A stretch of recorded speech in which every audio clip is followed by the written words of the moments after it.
You look a lot better now, Andrew. Thank you. Yeah, sound a lot better too. So we're getting ready to go on. Okay, we no echo. We're good. Yeah, we're perfect now. All right, thanks, man. All right.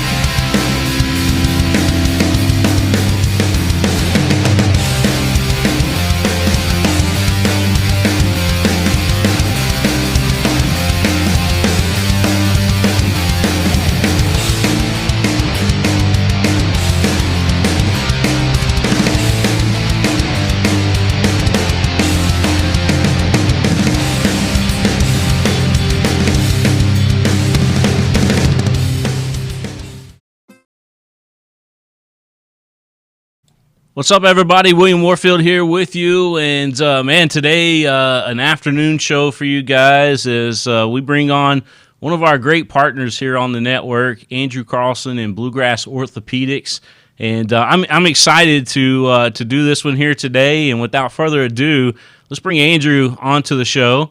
Let me take down my title there, and now there we go. Andrew, how's things going, man? It's good. It's obviously like everyone else in this world. It's a little stressful, but we're doing okay. I appreciate you having me on today.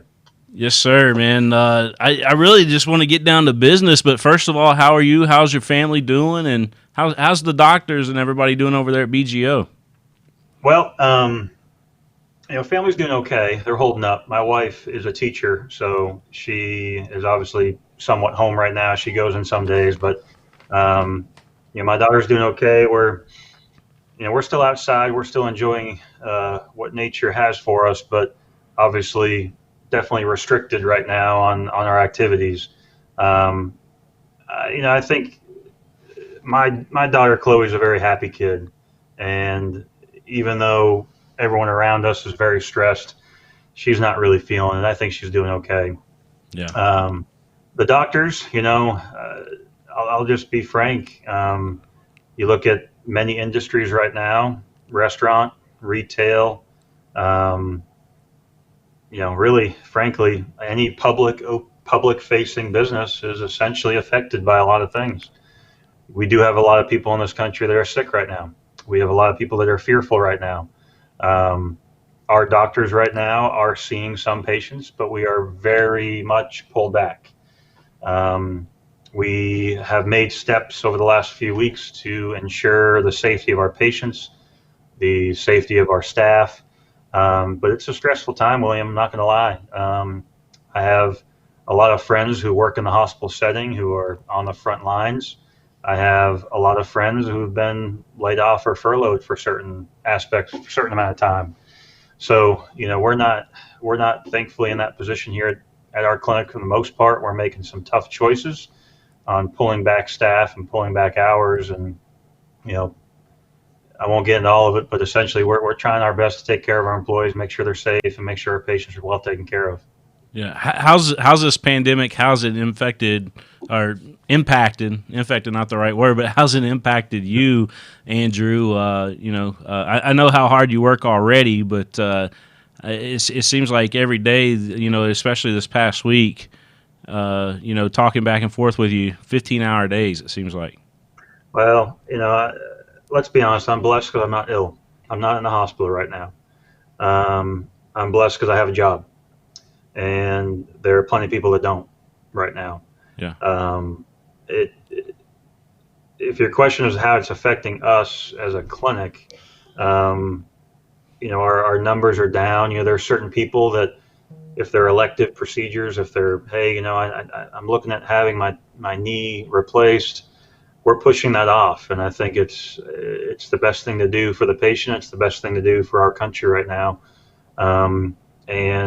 But you and I both know that if a fracture happens, or if a patient is in a significant amount of pain, or if the patient had a surgery 2 weeks ago and needs to have a follow-up, we're doing our best to take care of them via telemedicine, telemedicine for physical therapy, home health physical therapy on very special instances. Um, we're just trying our best to take care of them in the restrictions that we have.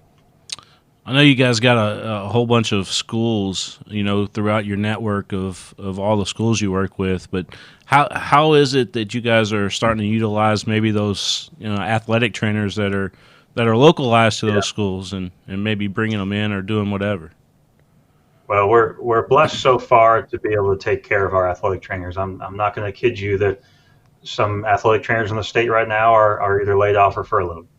And thankfully, our business has not chosen to do that. We have redeployed them in other areas. We have athletic trainers from London up to Georgetown, Lexington, Estill County, and we are trying our best to bring them into the clinic. They're screening patients that are coming through the door. They're working in the clinic as physician extenders. Some of them do have time off coming up next week on spring break, but we are utilizing them in the clinic essentially. But more importantly, they're trying their best to stay connected with some of their student athletes.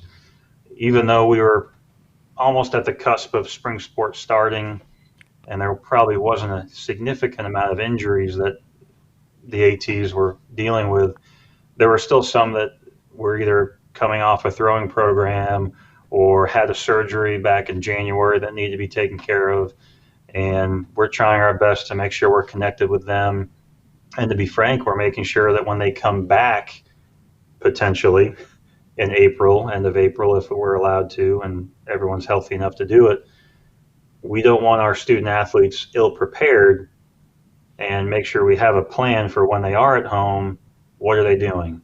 Cam Deckett, our LCA athletic trainer, put up 2 blog posts in the last week or so and really emphasizing training when you're home. I mean, I know that you can't go out and play baseball right now, but can you throw up against the wall? Can you throw into a net to make it? Can you work out? Can you run? Can you still do social distancing but still work out at the same time? Absolutely.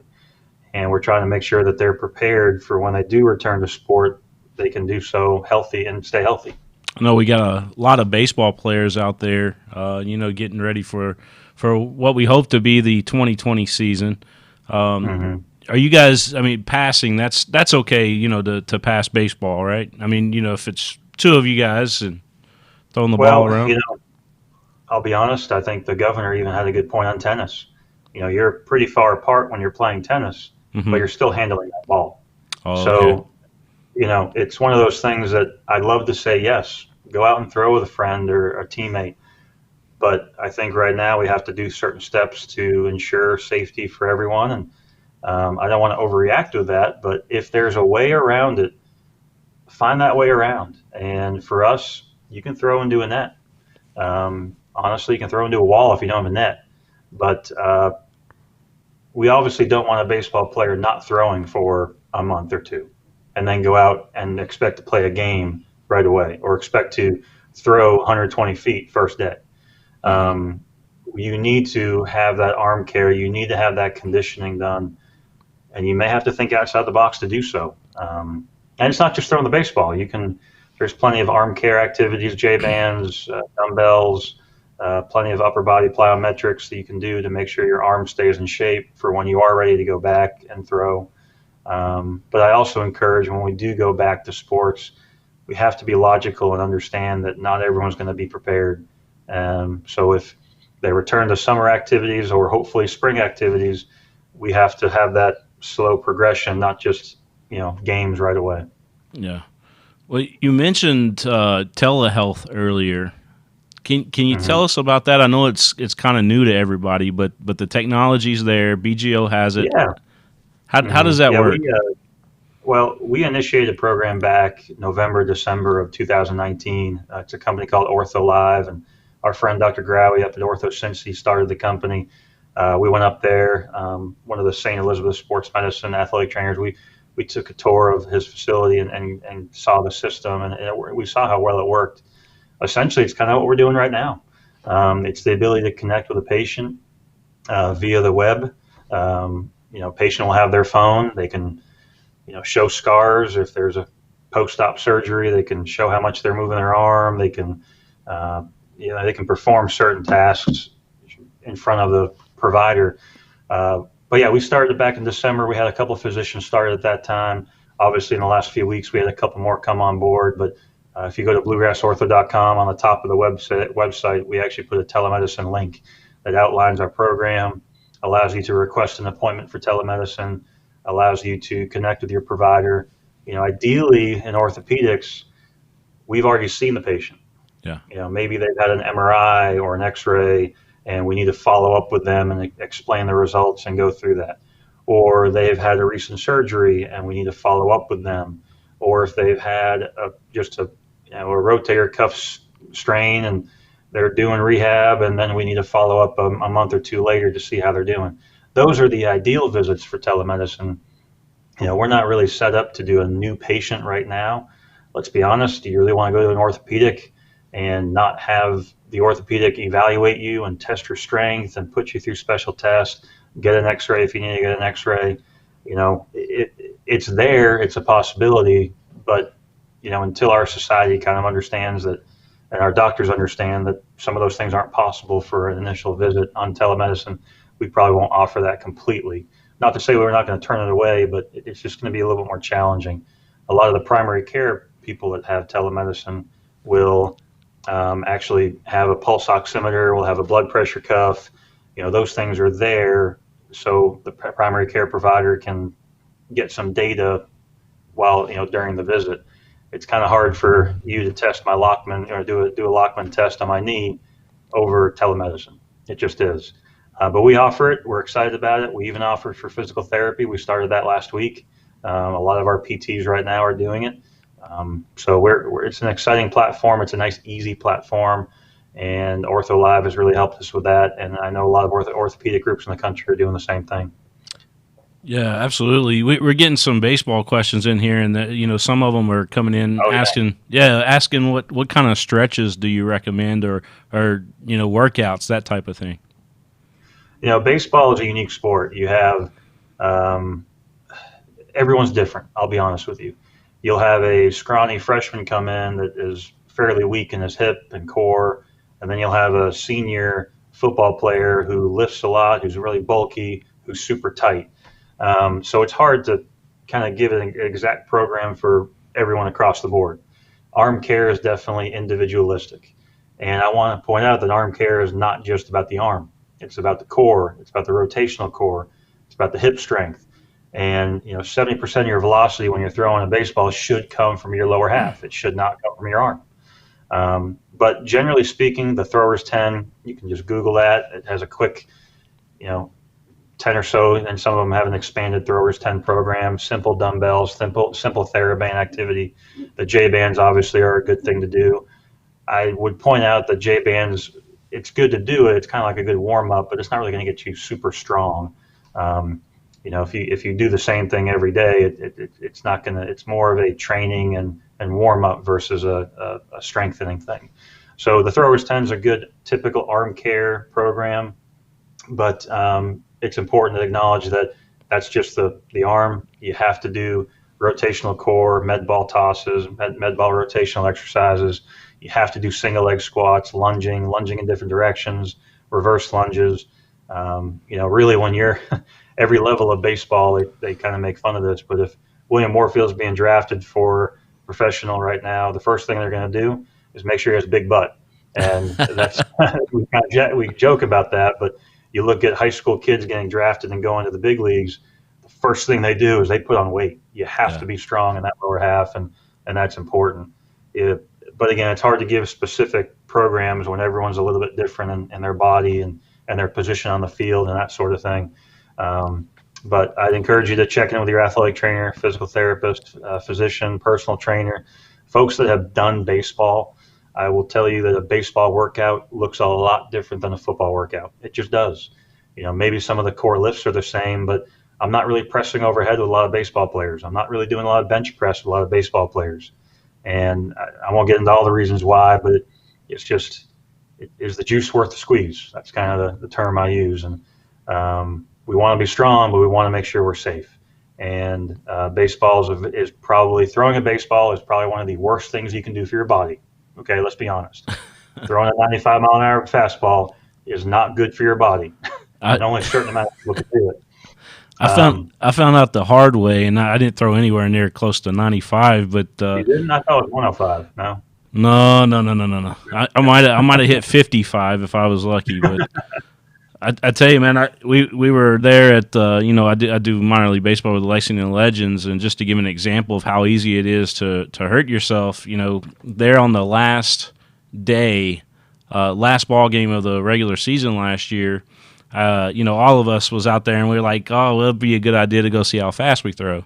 Well, Oh we went boy. out. We went out to the mound, and yeah, so I'm coming off the mound, and I don't know what I did, but I had this pain goes from the shoulder all the way down to the side when I did that. Mhm. Because I'm sitting here trying to throw it as hard as I can, Of and course. yeah, so I So mean, what'd you get? no stretching, Most no important anything. question.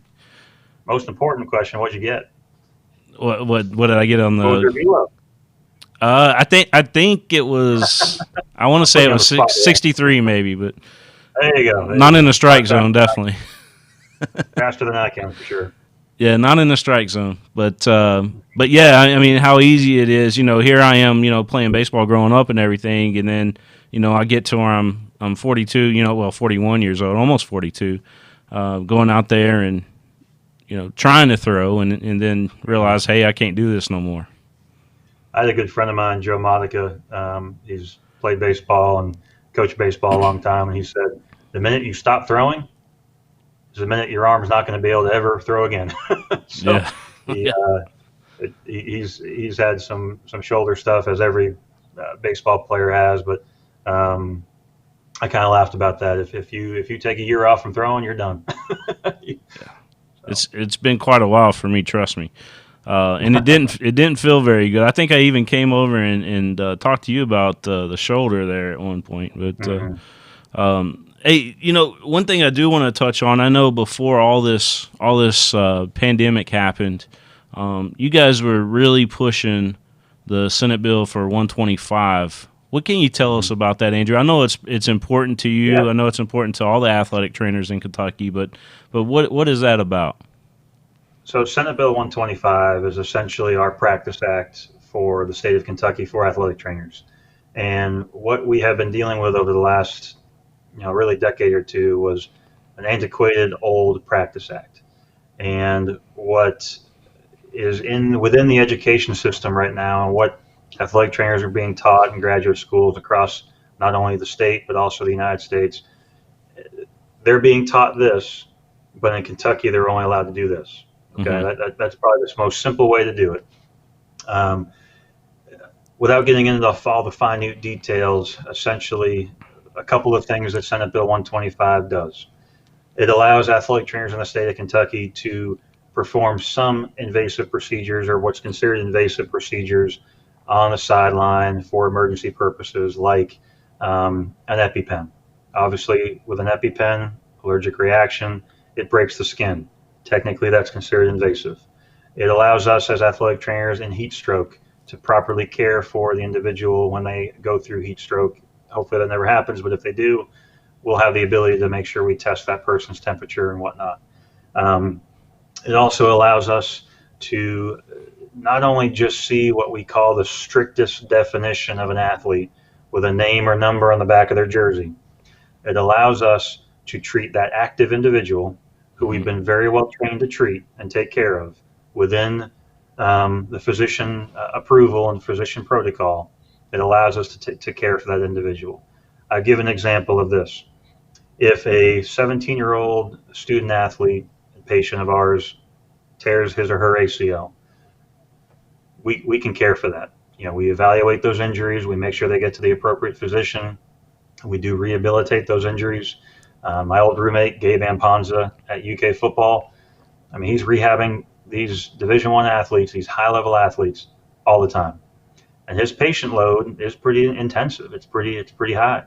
Um, just because they stop playing football or they stop playing baseball or soccer or lacrosse doesn't mean that person's without or out of our scope of care.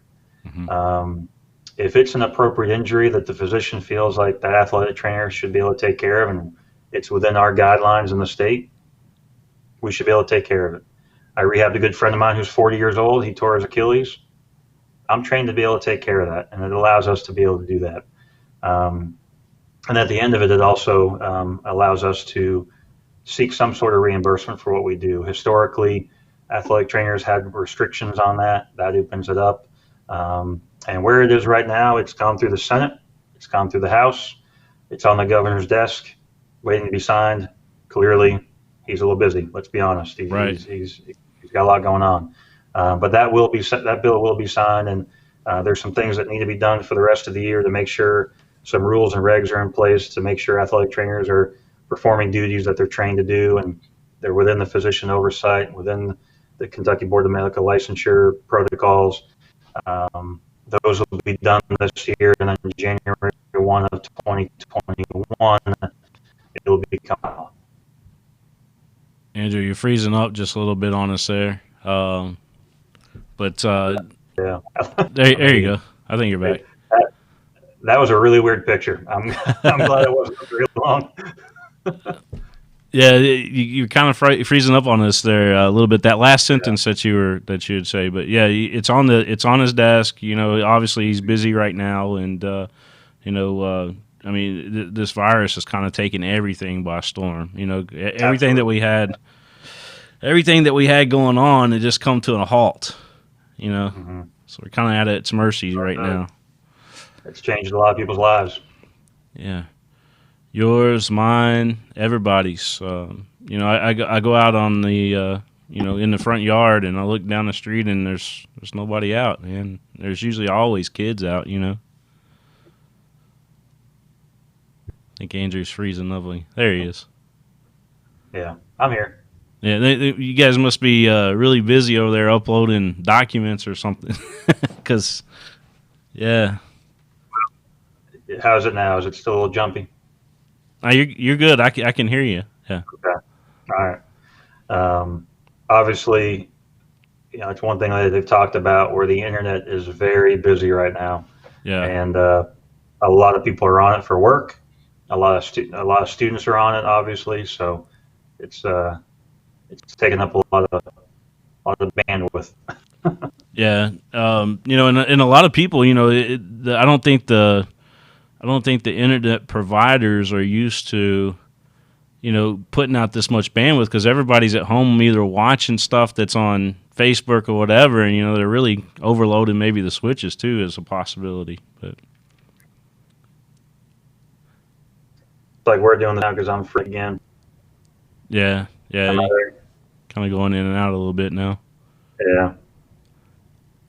All right. Well, I'm going to take a quick commercial break, Andrew. We'll come back with you here in just a second. Mm-hmm. And man, I always love talking to you, by the way, Andrew, so I'm excited to have you here today. We'll be right back here. This is the Talking Sports Podcast with Andrew Carlson.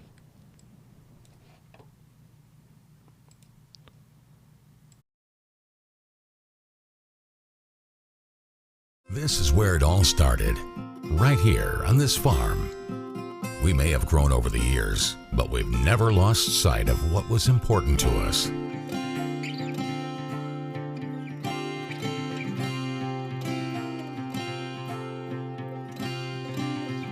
We're continuing that tradition today, and we always will be, for generations to come.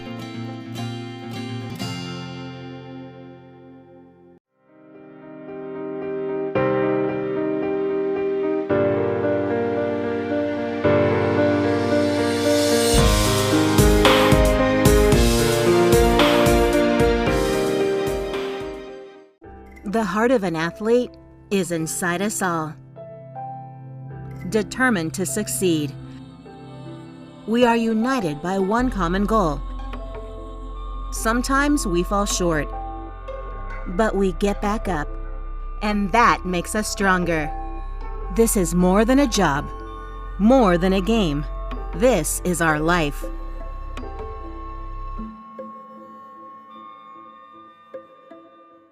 High school sports are as American as apple pie. And going to a game or meet is a chance to see the stars of tomorrow shine today. But as anybody who's ever attended a high school sporting event in Kentucky knows, you can't have the stars without the stripes.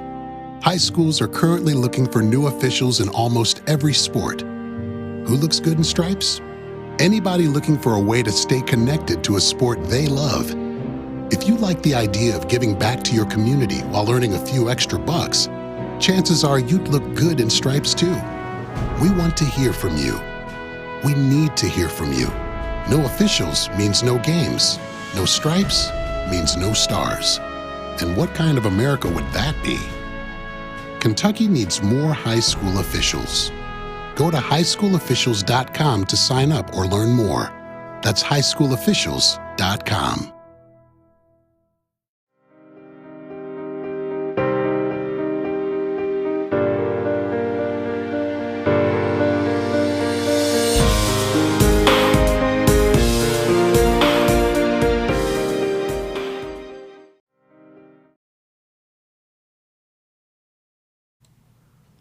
All right, back here live from the BGO studios. William Warfield here with you, and Andrew Carlson is our special guest here today. Andrew Carlson from Bluegrass Orthopedics, and let's bring Andrew back on. And Andrew, there you are. There we go. So so we got this Bluegrass Night of Champions, Bluegrass Orthopedics Night of Champions coming up.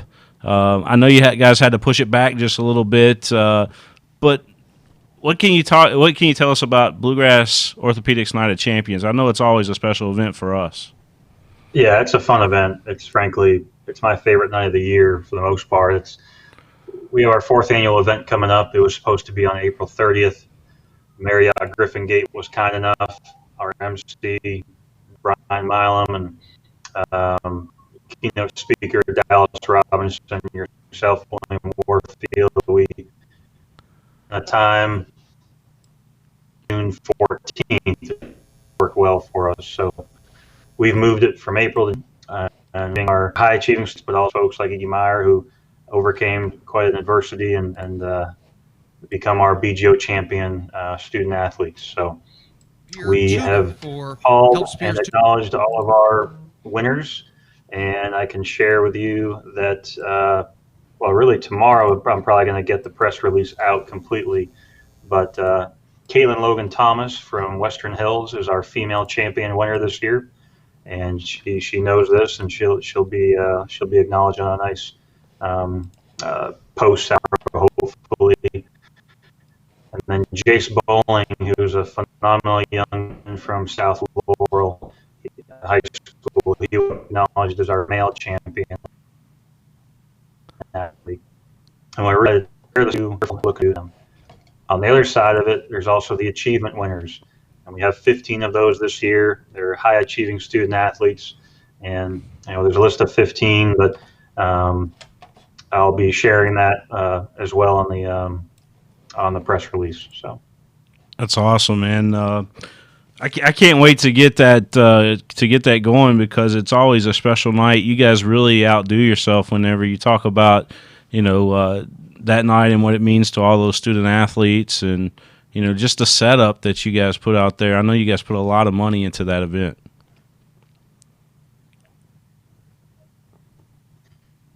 Yeah, we're blessed quite a bit. It also help with people, team like yourself, William, to come and help. And Andrew, we're breaking up again, man. Yeah, you guys are busy over at BGO, very busy. Is it better now? Is that it looks? Yeah, okay. We can hear you. Yeah, it's quite a big event. I mean, we have a lot of community help with it, and obviously we do tag a lot of financial resources and a lot of time into the event. But it's definitely a community event, and it's just a fun time to acknowledge young people and hear some good keynotes, hear some good stories, and just enjoy each other's fellowship. Yeah, enjoy everybody's fellowship and hear all those great keynote speakers Andrew was saying there. Andrew, what's your what do you miss? Do you miss all the sports going on right now? I know you're used to being out there in the field and at it every day. And what do you miss most about it? Well, it's a different season of life. I mean, all athletic trainers right now are going through that.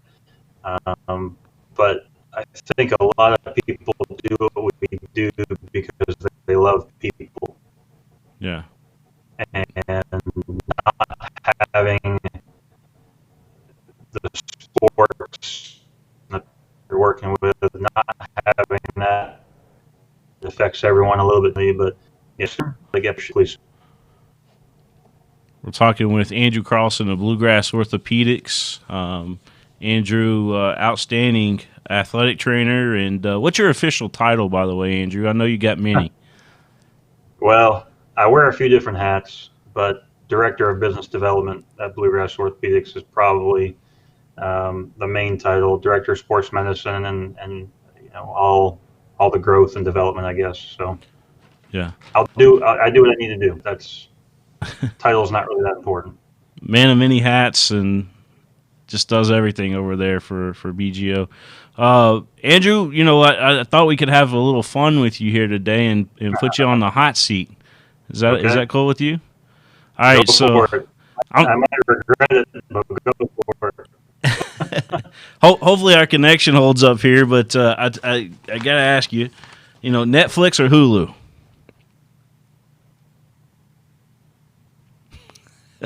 He's thinking about it, right? Hey, this is a hard decision. Netflix. All right, so Netflix. Mingy or the other brand? Oh, well, come on now. What kind of question is that, Mingy? All right. So hot or mild? Oh, it depends on what I'll just say mild for now. All right. Chevy or Ford?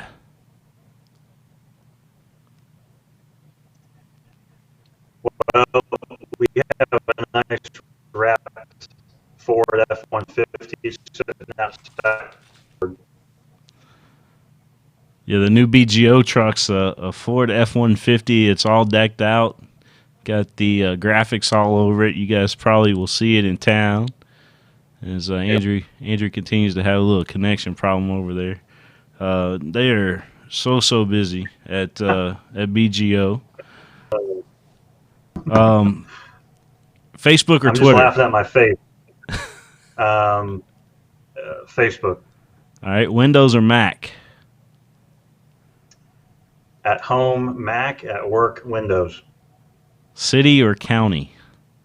Or city or country, excuse me. City or country? Oh, so your country. That's a tough one. Best of both worlds, right? Country. Yeah, country. All right, Spider-Man or Superman? Superman. Cash or card?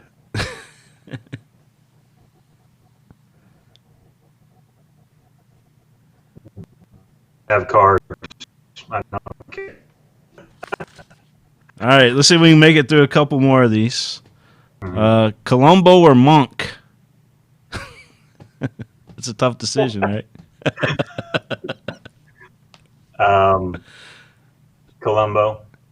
I've been kind of binge watching Columbo here this past week a little bit. I'm guilty of that. Yeah, I like Columbo. All right, National League or American League? American League because I'm a big Red Sox guy. Yeah. Did you see? Speaking of Red Sox, did you see Emma Tiedemann, who was with the Lexington Legends, the voice of the Legends? She actually got promoted to Double A up there in Portland. She's a Red Sox now. Nice. Cool. Okay. Yeah. So connect the dots with that one. Newspaper or online news? A little bit of both. Yeah. To be honest with you, I'll you be can't honest. just do all online. Yeah, having something around the house to read sometimes is always good, but I also like my breaking news as soon as it happens, right? White or wheat bread? Wheat. All right. here's the important question. This is probably the most important question out of all these questions that I've asked you on this hot seat. Oh boy. Charmin or Angel Soft? Whatever's available. Exactly, right? That's funny. I like that one. All right, man, that's awesome. That's all the ones I had. I've got another one here, but our guys at two of the stations might get a little upset because I was going to ask you 1827 or 36, but we love them all, right?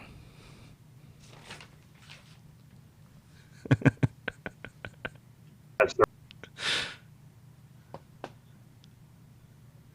Yeah, we're getting a little breakup again, Andrew. I guess it's it's 5 o'clock during the day right now, so Yeah. I think that we picked a very, very busy time to do it, but and it's always fun talking to you, Andrew.